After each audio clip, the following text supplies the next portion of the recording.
Mais pourquoi des vaccins ici et moins ailleurs? Pourquoi le Jura, pays de Pasteur, est-il l'un des départements les mieux dotés et les mieux vaccinés quand la Saône-et-Loire voisine manque de doses et le créneau de rendez-vous pour les personnes âgées? Ce n'est là qu'un exemple.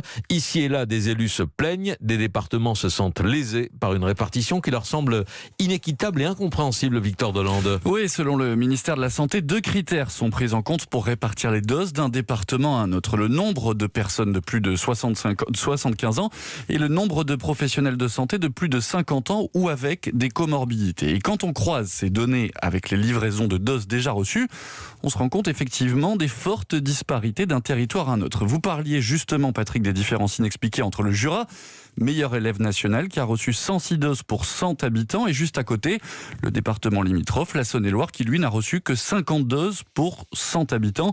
Des disparités qui poussent les habitants d'un département moins bien doté à faire 50, parfois 100 km pour aller se faire vacciner dans un département plus riche en vaccins. Sauf qu'il ne faut pas confondre la répartition territoriale et le maillage territorial. Je m'explique. Selon nos informations, ce sont en fait les circuits d'approvisionnement qui créent en ce moment ces disparités territoriales. Gardons l'exemple du Jura et de la Saône-et-Loire.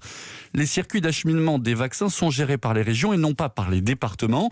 Le CHU qui reçoit en ce moment les doses du sérum Moderna en Bourgogne-Franche-Comté se trouve dans le Jura et donc il est plus facile d'acheminer les doses directement dans le Jura que dans la Saône-et-Loire. Les préfets et les autorités locales doivent corriger le tir très rapidement, nous dit le ministère de la Santé.